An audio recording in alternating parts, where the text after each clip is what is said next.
Hermanos, pues vamos a leer del capítulo 4, primera de Juan, capítulo 4, versículo 7 al versículo 10. Las palabras que hemos cantado o que acabamos de cantar. Primera de Juan, capítulo 4, versículo 7, que nos dice: Amados, amémonos unos a otros, porque el amor es de Dios. Todo aquel que ama es nacido de Dios y conoce a Dios. El que no ama no ha conocido a Dios, porque Dios es amor. En esto se mostró el amor de Dios para con nosotros, en que Dios envió a su Hijo unigénito al mundo para que vivamos por Él. En esto consiste el amor, no en que nosotros hayamos amado a Dios, sino en que Él nos amó a nosotros y envió a su Hijo en propiciación por nuestros pecados. Amén. Pueden tomar asiento. Vamos a orar.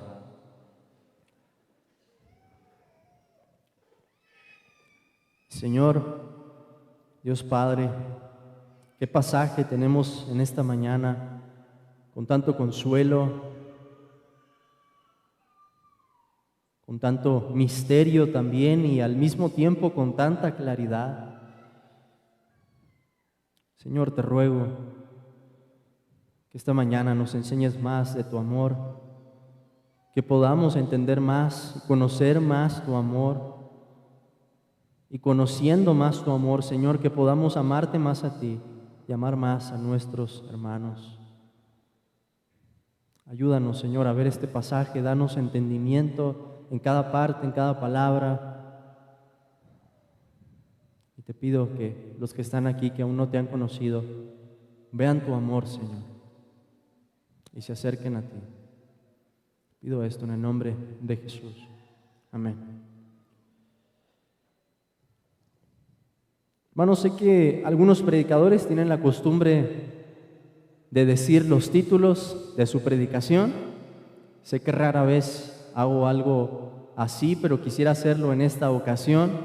Y es que el título de esta predicación es Amor, Amor, y la tercera palabra, ¿cuál creen que es? Y amor. ¿Por qué creo que es útil en este caso decirles el título? Vean, hermanos, que del versículo 7 al versículo 10, los que acabamos de leer, hemos repetido el sustantivo amor o un verbo, una forma verbal, 10 veces. Vamos a contarlas juntos.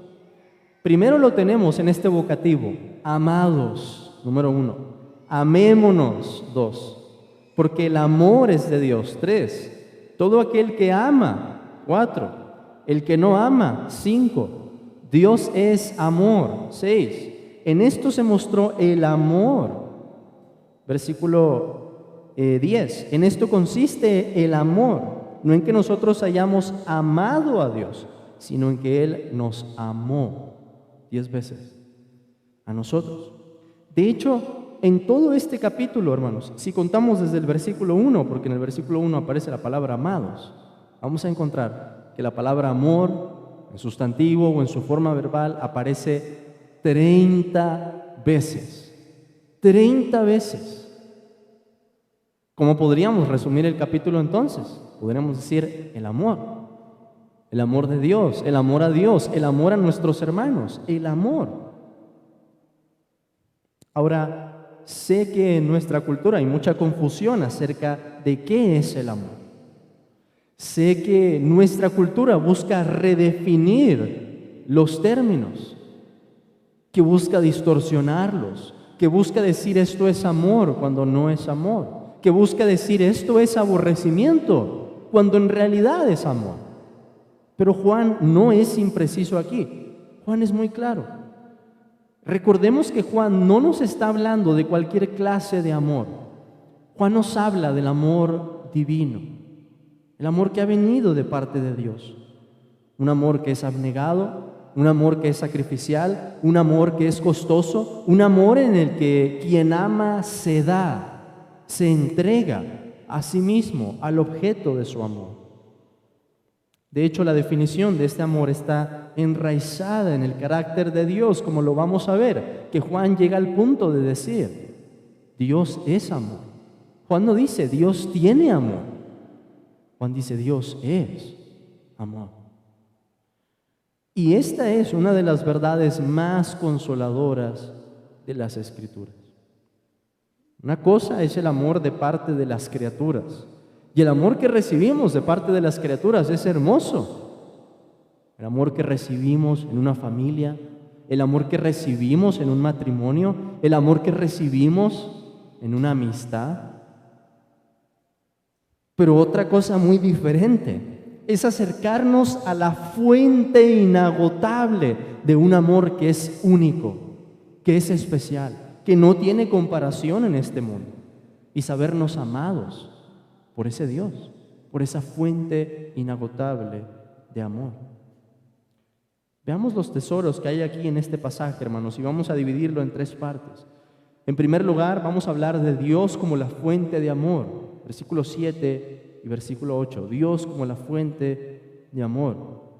En segundo lugar, vamos a hablar de la manifestación del amor de Dios, versículo 9, la manifestación del amor de Dios. Y por último, vamos a hablar de una aclaración acerca del amor divino, que es lo que encontramos en el versículo 10. Repito, en primer lugar, Dios como la fuente de amor, versículos 7 y 8, la manifestación del amor de Dios, versículo 9, y una aclaración acerca del amor de Dios en el versículo 10. Veamos entonces primero el versículo 7. Amados, amémonos unos a otros, porque el amor es de Dios. Todo aquel que ama es nacido de Dios y conoce a Dios. Amémonos unos a otros. De nueva cuenta encontramos esa evidencia social, esa evidencia que tiene que ver con la forma en que nos relacionamos en la comunidad de la iglesia. Esa que ya habíamos visto en el capítulo 3, cuando Juan dice, porque este es el mensaje que habéis oído desde el principio. ¿Cuál es? Que nos amemos unos a otros. Cuando Juan dice también en el versículo 16, ya lo habíamos visto, en esto hemos conocido el amor en que Él puso su vida por nosotros. ¿Qué debemos hacer nosotros entonces? También nosotros debemos poner nuestras vidas por los hermanos.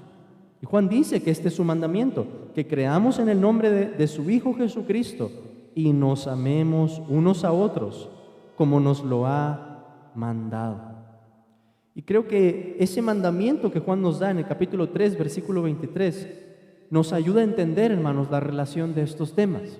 Al principio del capítulo 4, ¿de qué hablamos? Hay que probar los espíritus. Pero ¿cuál es la evidencia o la prueba que nos ayuda, el termómetro para decir, este sí predica de parte de Dios y este no? Es la doctrina de Cristo. ¿Y qué nos dice el mandamiento? Que creamos en el nombre de su Hijo Jesucristo. Pero ¿qué nos dice ese mandamiento también? Que nos amemos unos a otros. Y Juan ahora pasa a abordar entonces otra vez el mismo tema, pero ampliándolo desde diferentes ángulos.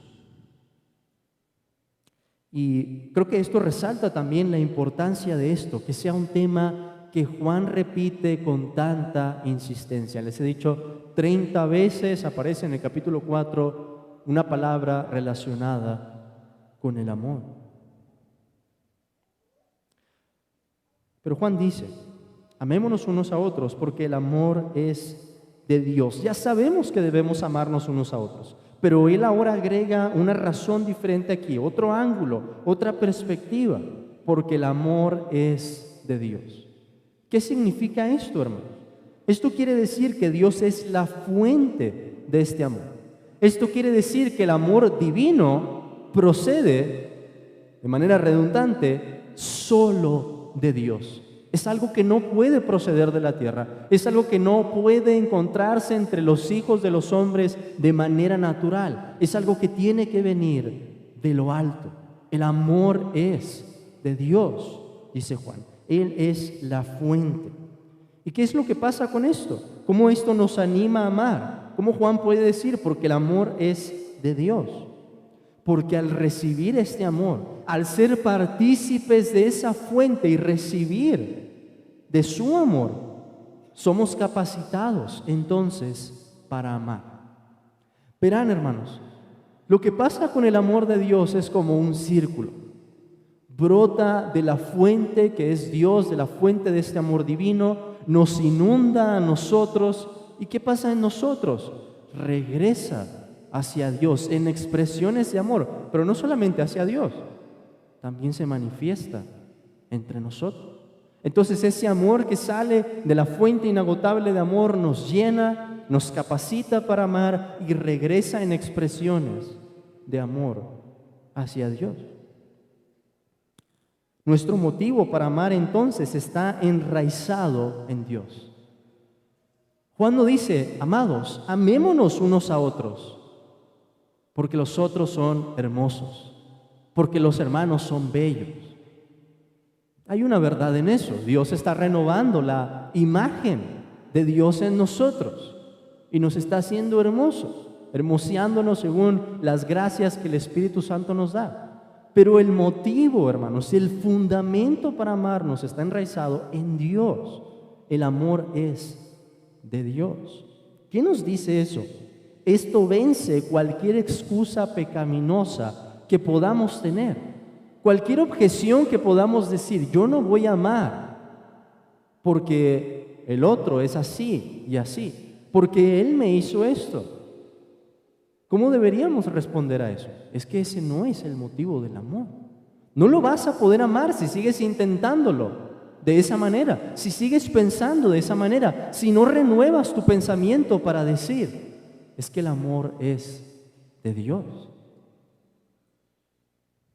Este es el amor que hay, y este es el amor que debe abundar en la iglesia de Cristo. ¿Cómo sé que este es el amor que hay? Porque Juan dice que este amor es una evidencia de un cristiano, de un creyente, y si no hay este amor, no hay un cristiano, no hay un creyente. Lo dice en el versículo 2. Perdón, el versículo 2. En la segunda parte del versículo 7, todo aquel que ama es nacido de Dios y conoce a Dios. Juan está recomendando el amor, Juan nos está estimulando, animándonos al amor, pero al mismo tiempo nos está diciendo: esto ya es una realidad, porque es una evidencia de alguien que conoce a Dios. Si alguien tiene este amor es porque Dios, la fuente de amor, le ha dado vida y lo conoce. Todo aquel que ama es nacido de Dios, dice Juan. Es una evidencia de que ha tenido un nuevo nacimiento, de que Dios lo ha recibido en su familia, que hemos sido adoptados por el Padre. Y habiendo recibido ese amor, damos evidencia entonces cuando amamos a los hermanos, cuando amamos a otros. Recuerden otra vez, hermanos, no estamos hablando de un amor general y común, porque habrá alguien que diga: yo amo, entonces he nacido de Dios y conozco a Dios. Pero hay que preguntar: ¿con qué clase de amor? Porque todos los seres humanos tenemos un amor general por naturaleza, un amor que demostramos en nuestra familia, un amor que demostramos cuando vemos a alguien desprotegido o a alguien que está recibiendo algún daño y salimos para defenderlo. Yo sé que el apóstol Pablo nos dice que en los postreros días iban a venir personas que no tienen amor natural, no tienen afecto natural. Pero por lo general, hermanos, en todo ser humano encontramos al menos una medida de misericordia, una medida, quizás pequeña en algunos, pero una medida de ese amor general. Pero no es ese amor al que está haciendo referencia Juan. Juan está haciendo, de nueva cuenta, referencia a ese amor que es abnegado, que es sacrificial, que es costoso, el amor divino. Y para que un ser humano pueda amar de esta manera, primero tiene que recibirlo de parte de Dios. Juan no dice, hermanos, noten en esto porque es la fuerza de esta evidencia: todo aquel que predica bien es nacido de Dios y conoce a Dios. Juan no dice: todo aquel que tiene un testimonio dramático es nacido de Dios y conoce a Dios. Juan no dice: todo aquel que es entendido en la teología es nacido de Dios y conoce a Dios. Juan dice: todo aquel que ama, la evidencia. Al amar entonces con el amor que Dios nos ha dado, damos evidencia de que hemos nacido de Dios. Porque ese amor, otra vez, no es natural. Porque ese amor no podría haber salido de nosotros. Damos evidencia de que conocemos a Dios. Este Dios que Juan va a decir es amor. Ahora Juan dice más adelante, aplica la misma evidencia, pero ahora de manera negativa. El que no ama no ha conocido a Dios, porque Dios es amor. O sea, el que no ama, otra vez, con este amor que es abnegado, sacrificial, costoso, demuestra que no conoce a Dios. Porque si lo conociera, sería diferente. Habría recibido este amor y entonces estaría en capacidad de amar de esta manera. Hay que preguntarnos, ¿podrá ser el caso de alguno de nosotros? Quizá alguien dice otra vez, yo amo, pero pregunto, ¿es con este amor? Y si no lo es, Juan dice, el que no ama, no ha conocido a Dios. Pero ¿cómo Juan está tan seguro de esto? De que el que no ama no ha conocido a Dios. Porque Dios es amor. Esa es la razón por la que él está tan seguro. Porque Dios no solo es la fuente de amor, nos está diciendo Juan. Dios es amor. Ahora, hermanos, son palabras tan sencillas y al mismo tiempo hay tanta profundidad aquí. ¿Qué es lo que significan?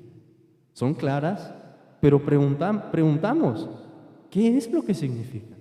Dios es amor. ¿Qué es lo que quiere decir esto? Juan ya nos había dicho, Dios es luz y no hay ningunas tinieblas en él. Ahora Juan nos dice, Dios es amor. Hermanos, voy a subir aquí el nivel de la teología y después voy a regresar para tratar de hacer aplicaciones sencillas. Pero es necesario que podamos sacar de la profundidad de esta declaración. Primero hay que entender que todos los atributos de Dios son su ser. Dios no está separado. Dios no es un ser que esté compuesto de partes, que sea justicia, más amor, más, etcétera, etcétera, etcétera. No es así. Todo lo que los atributos nos dicen acerca de Dios es Dios. Dios es luz, de esta manera dice Juan. Dios es amor. Y eso quiere decir, hermanos, que no podemos separar esto que Juan nos dice. No podemos separar el amor de la luz y empezar a pensar que Dios sea un amor divorciado de la luz. Porque todo esto es verdad en Él. No hay ninguno que sea mayor o menor. No es que el amor de Dios sea así y la justicia de Dios sea menor. No es que la justicia de Dios sea mayor y el amor sea menor. Es verdad en Él. Todo lo que hay en Dios, dice un antiguo adagio, es Dios. Porque no podemos separar nada de su esencia. No podemos decir que sea una parte de Dios, porque Dios no tiene partes. Es un ser simple, sin composición, es a lo que me refiero, sin partes. Por eso Juan puede predicarlo de esta manera, Dios es amor. No solo Dios tiene amor, porque no es una parte, es lo que Él es. Dios es amor. Su amor es idéntico a su ser, como lo es también su luz, como lo es también su justicia. ¿Pero qué quiere decir esto? Si su amor es idéntico a su ser, porque Dios es amor, su amor es independiente. Su ser es independiente. Dios no depende de nada ni de nada. Dios es en sí mismo. Por lo que su amor entonces, hermanos, también no depende de nada ni de nadie.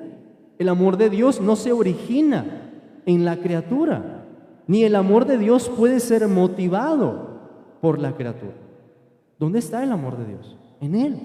Dios es amor. Su amor es independiente. Y eso debería empezar a animarnos al pensar en cuál es el motivo por el que Dios quiso amarnos. Porque el motivo no está en nosotros. El motivo está en Él. Y Juan lo va a decir más claramente en el versículo 10. Ahorita vamos en un momento. Esto quiere decir también que el amor de Dios es eterno, eterno, que no tiene principio y no tiene fin, que el amor de Dios trasciende el tiempo, que esa es la razón por la que el apóstol Pablo puede decir, según nos escogió en Él antes de la fundación del mundo. Es cierto que hay un momento en el que Dios revela este amor en nuestras vidas. Estábamos muertos en nuestros delitos y pecados, vivíamos una vida desagradable delante de Dios, pero desde la eternidad su amor ya estaba fijado en nosotros como los objetos de su amor. Y a su debido tiempo, el Señor nos salva y nos revela este amor y nos permite recibir este amor y amar con este amor. El amor de Dios es inmutable, como lo es su ser. ¿Qué quiere decir eso? Hermanos, el amor de Dios no puede aumentar, porque es perfecto. Y lo perfecto no puede tener un cambio, ni para ser mejor, ni para ser menor. El amor de Dios no puede ser menor tampoco. Y ese es el amor que hemos recibido, un amor que tiene su origen en Él y que, como he dicho, por medio de sus criaturas regresa a Él. Este es el amor de Dios. ¿Qué podemos aprender de aquí? Es un amor sui generis. Quizás es una palabra latina, pero también se utiliza en español. Una frase para decir que algo es único en su género, que no se puede comparar con nada, que no hay algo con lo que podamos decir, el amor de Dios es como... Es cierto, en la Escritura encontramos analogías. Dios es nuestro Padre, Cristo es nuestro pastor. Esas analogías nos enseñan de su amor. Pero hermanos, no hay nada con lo que podamos decir, el amor de Dios es así, porque no hay comparación. No hay nada en este mundo con que podamos tomar como una regla y decir, el amor de Dios es como esta manera, a diferencia del amor que tenemos los unos por los otros, el amor que puede sentir un padre, una madre. Podemos describir ese amor, pero a la hora del hablar del amor de Dios es indescriptible. Como lo dice el apóstol Pablo, es el amor que excede todo conocimiento. Por más que podamos esforzarnos en tratar de comprenderlo, en navegar en ese amor como si fuera un mar, jamás lo vamos a terminar de entender. Podemos crecer en nuestro entendimiento de ese amor, pero nunca lo vamos a agotar. Esto también nos dice que todos los actos de Dios revelan algo de su amor, incluyendo los actos en los que vemos las mayores demostraciones de su justicia. Piensen, por ejemplo, en el momento en que Ananías y Zafira cayeron muertos. Pregunto, ¿se revela algo del amor de Dios allí? Quizá parecerá difícil en este momento pensar ¿cómo? Pero puedo decir sí, se revela el amor de Dios por su nombre. Se revela el amor de Dios primordialmente por su honor. Y así podríamos aplicarlo en cada una de sus obras. Además, tenemos que decir que el cristianismo tiene una definición única del amor y un fundamento para entender lo que es virtuoso. Pregúntenle al mundo lo que es amor. Y el mundo podrá decir cosas como, el amor es darle a mis hijos todo lo que me piden. ¿Cómo llama eso Proverbios? Aborrecer, aborrecimiento. El mundo podrá decir, amar es dejar que cada uno haga lo que quiere. ¿Qué opinarían de algo así? Eso no es amor. Si alguien va a hacer algo malo, tengo que advertirlo, tengo que detenerlo si está en mis fuerzas, tengo que decirle algo. Pero Juan nos da una definición del amor, una definición que es única y una definición que depende de Dios. ¿Cuál es el fundamento para entender lo que es el amor? Tenemos que decir, Dios. No hay otro fundamento. En la filosofía, hermanos, hay un problema que se llama el problema de Eutifrón. Me voy a poner aquí raro, pero después vamos a aterrizar esto. Y el problema es que Platón, en uno de sus diálogos, los diálogos de Sócrates, o los diálogos de Platón, perdón, escribió acerca de un diálogo entre Sócrates y un hombre que se llamaba Tifrón, uno de sus discípulos. Y Sócrates en ese diálogo lo está cuestionando, porque él quiere saber cómo definir lo que es la santidad, cómo definir lo que es la bondad, cómo definir lo que es lo justo. Y hay un dilema que presenta allí. Lo justo es justo porque, él decía, los dioses les agrada, o lo justo es justo porque es justo en sí mismo.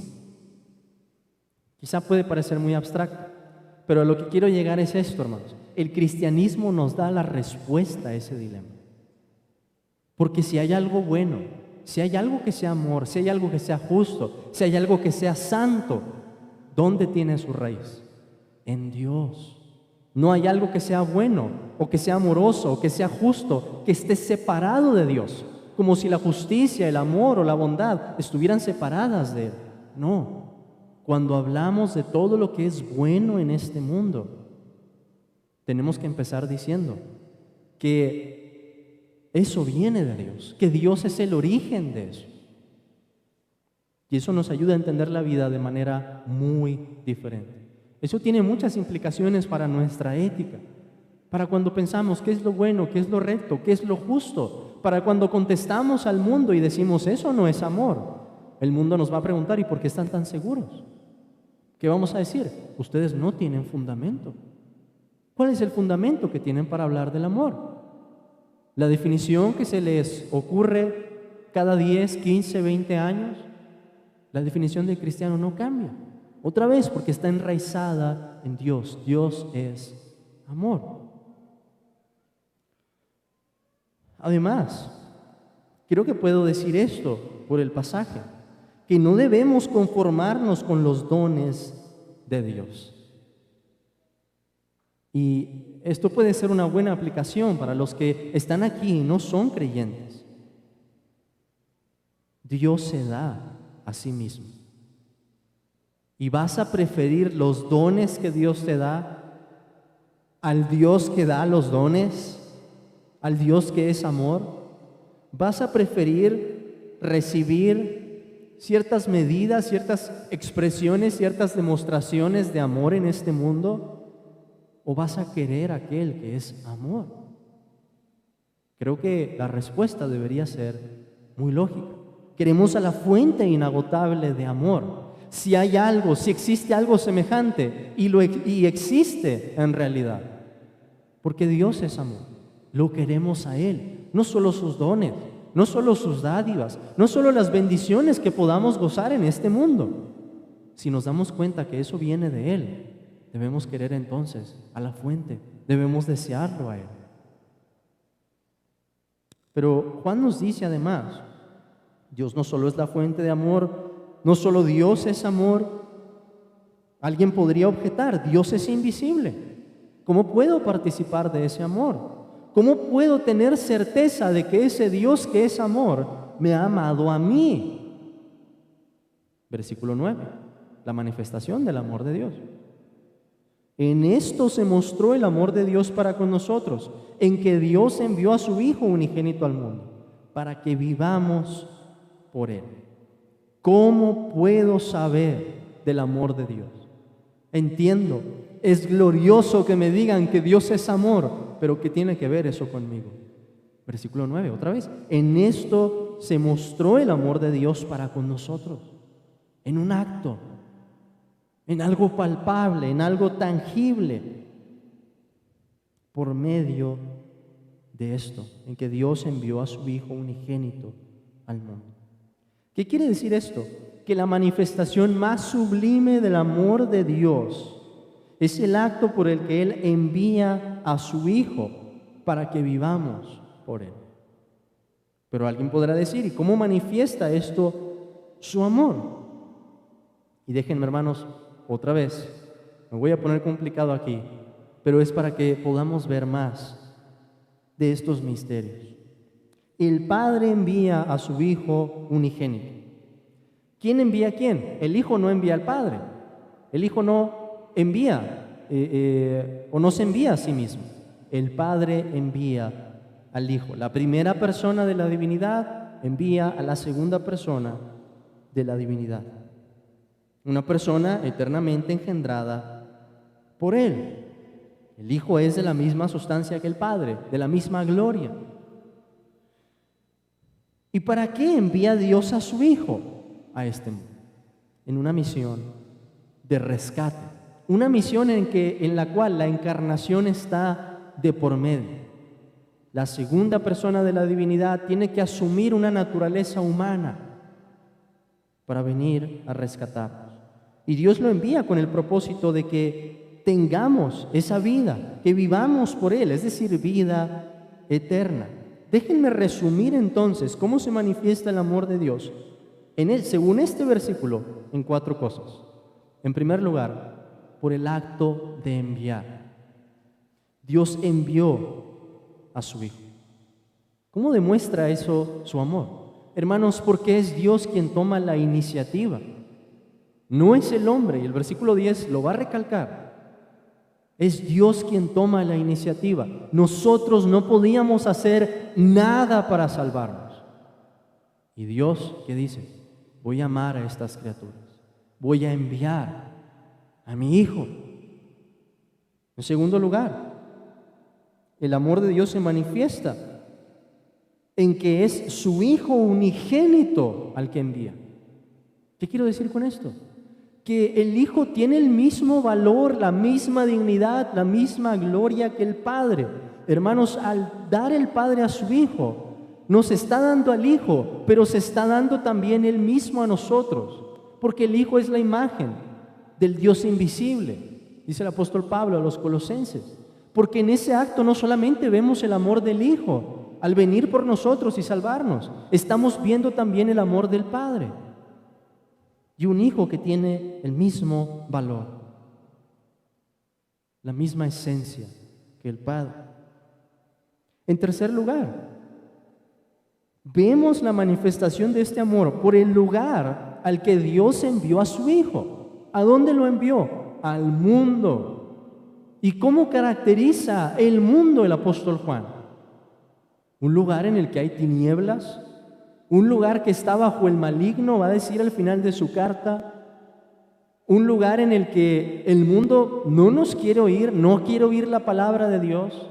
¿Qué nos dice eso, hermanos?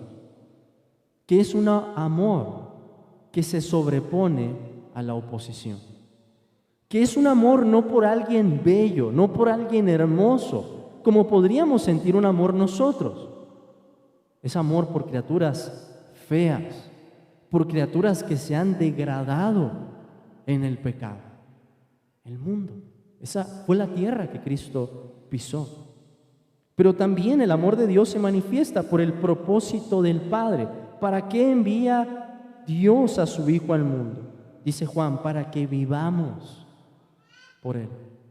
Para que nuestra vida, el fundamento de nuestra vida, lo que sostiene nuestra vida, sea el Hijo, sea Jesucristo.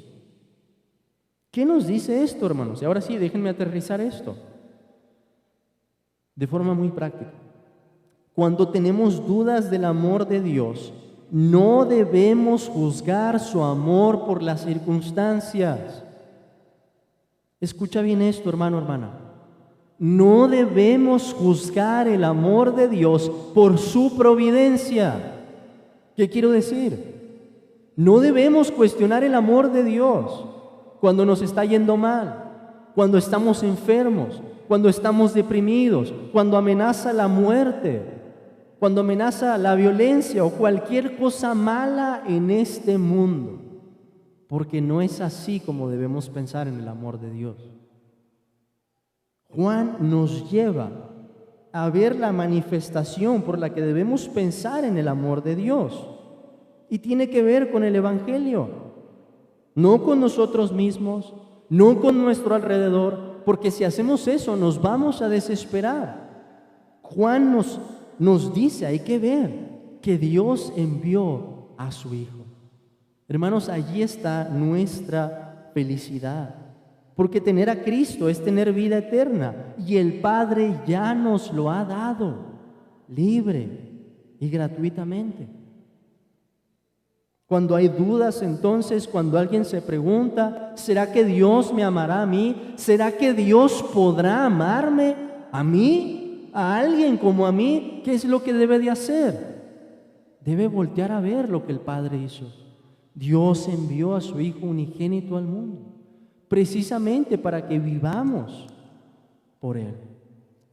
Pero creo que para Juan no es suficiente decirlo de esta manera. Y creo que una de las razones que puede haber, hermanos, es nuestra reticencia a recibir estas verdades. Porque nos dice el versículo 10, en esto consiste el amor, no en que nosotros hayamos amado a Dios, sino en que Él nos amó a nosotros y envió a su Hijo en propiciación por nuestros pecados. Está recalcando la misma idea, ahora de una forma diferente. Una aclaración del amor divino. Por si fuera poco, Juan quiere asegurarse de que la iglesia entienda bien esto. Y por eso nos presenta un contraste. Noten el uso de los pronombres aquí, hermanos. No en que nosotros hayamos amado a Dios, sino en que Él nos amó a nosotros. Estos pronombres contrastan totalmente. En el nosotros estamos, valga la redundancia, nosotros. ¿Y quién está en Él? Dios, singular, nadie más. No podemos agregar a alguien allí. ¿Qué nos dice esto? Esta es la esencia del Evangelio. Que el amor de Dios no se trata de lo que nosotros hacemos por Dios, sino de lo que Él hizo por nosotros. Por eso son buenas noticias. Si alguien dice, hermano, pero yo no sé si puedo amar a Dios, yo no siento amor por Dios, ya lo sé, lo dice la Escritura, no sientes amor por Dios, no tienes amor por Dios hasta que recibes su amor. No me dices nada nuevo si me dices, no puedo amar a Dios, no puedo amar a los hermanos, porque Juan dice que así es como empezamos todos. Eso es verdad en la vida de cada uno de nosotros, porque no somos nosotros los que amamos a Dios. Dios nos amó a nosotros. ¿Y qué es lo que pasa entonces como resultado? Juan va a decir después, nosotros le amamos a Él, porque Él nos amó primero. Este amor va a retornar en un momento a Dios y a nuestro prójimo. Pero tenemos que estar convencidos de que comienza de esta manera. No se trata de nosotros. El Evangelio no pregunta, ¿has amado a Dios? El Evangelio nos dice, Dios ha querido amarnos. El Evangelio no tiene una pregunta allí para cuestionarte a ti. El Evangelio nos da una respuesta, una declaración tajante en la que Dios nos dice que ninguno de nosotros lo va a amar, pero Él ha querido amarnos a nosotros. El Evangelio es entonces del cielo a la tierra, de Él hacia nosotros, no de nosotros hacia Él. No te confundas, no pienses, tengo que hacer para ganar, tengo que trabajar, tengo que obrar bien, tengo que echarle ganas, como muchos dicen. Olvídate de eso, échalo por tierra y voltea a ver su amor. Porque de eso se trata el Evangelio. Como creyentes nos lamentamos de que nuestro amor muchas veces es pobre. Pero hermano, hermana, aquí está el secreto para avivarlo. Esta es la buena nueva, no solamente para salvarnos, sino para mantenernos en el primer amor. ¿Y cuál es? Se resume en dos verbos. Él nos amó a nosotros y envió a su Hijo en propiciación por nuestros pecados. Él nos amó. Él nos amó. Hermano, pero es que siento así y siento el otro. ¿Qué importa? Esto es lo que la Biblia dice y vamos a vivir por la verdad. Él nos amó. Hay que reconocer esa verdad. Hay que crecer en nuestro entendimiento de qué significa. Esa es la forma en que resolvemos nuestras dudas. Esa es la forma en que podemos tener certeza de nuestra salvación. Esa es la forma en la que un incrédulo pasa a ser creyente. Cuando dice, sí, yo creo en ese amor. Creo que fue también por mí. Ahora, Juan dice, en esto consiste el amor, en el amor de Dios hacia nosotros y en su Hijo como sustituto. Ese segundo verbo en el que Juan dice, Dios envió a su Hijo en propiciación por nuestros pecados, nos dice algo muy importante. ¿Y qué es lo importante? Que no solamente Dios envía al Hijo, en lo general. Hay algo que el Hijo vino a hacer. El complemento de esa oración es muy importante. Envió a su Hijo, ¿cómo? En propiciación por nuestros pecados. ¿Qué quiere decir eso? Cristo es el sacrificio que llevó el castigo que los creyentes merecemos.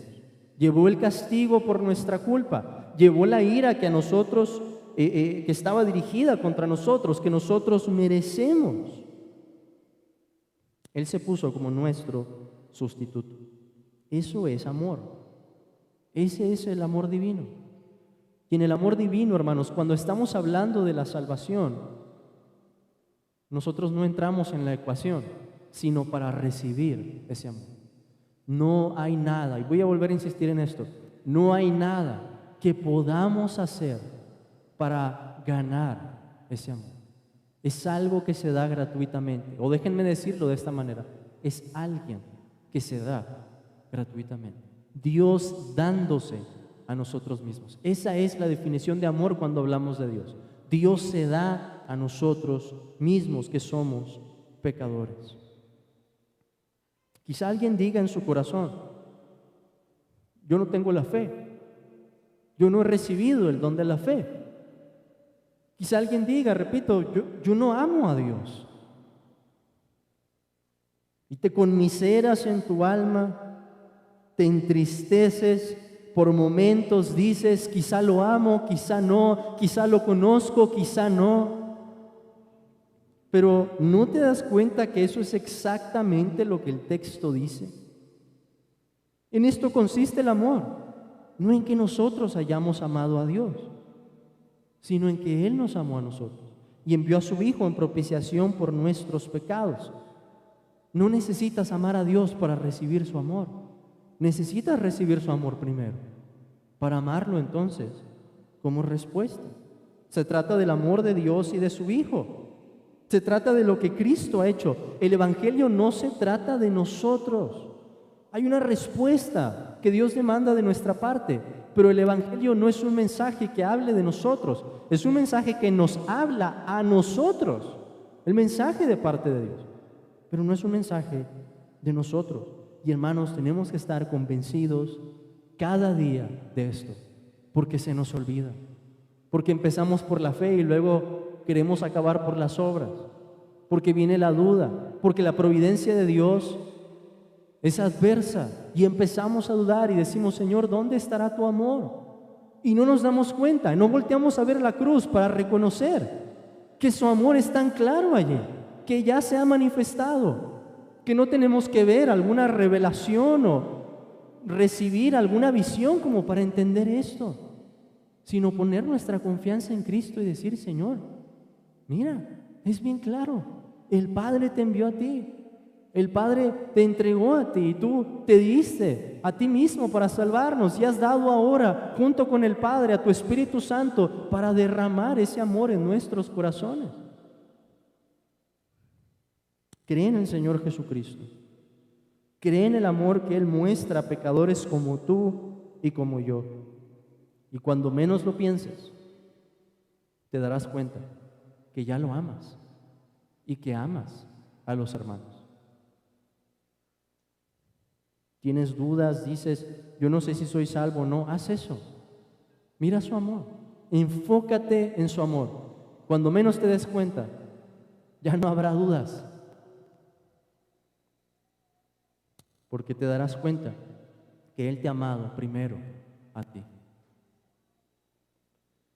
Hermanos, oremos que Dios nos ayude a ver con más claridad esta verdad y que podamos celebrar también esta verdad al tomar de los elementos de la cena. Vengamos reconociendo, Señor, la mayor manifestación de amor que nos has dado es al entregar a tu Hijo, al darnos por nosotros, al darlo a la muerte de cruz. y ahora nos permite celebrar este amor. También con una manifestación tangible que nos recuerda lo que tú has hecho por nosotros. Hermanos, les recuerdo, al participar de esta mesa no estamos diciendo somos buenas personas, no estamos diciendo le echamos muchas ganas en la semana, estamos diciendo somos pobres, pecadores, necesitados de la gracia de Dios. Eso es lo que somos y es lo que confesamos al venir a la mesa. Oremos, hermanos.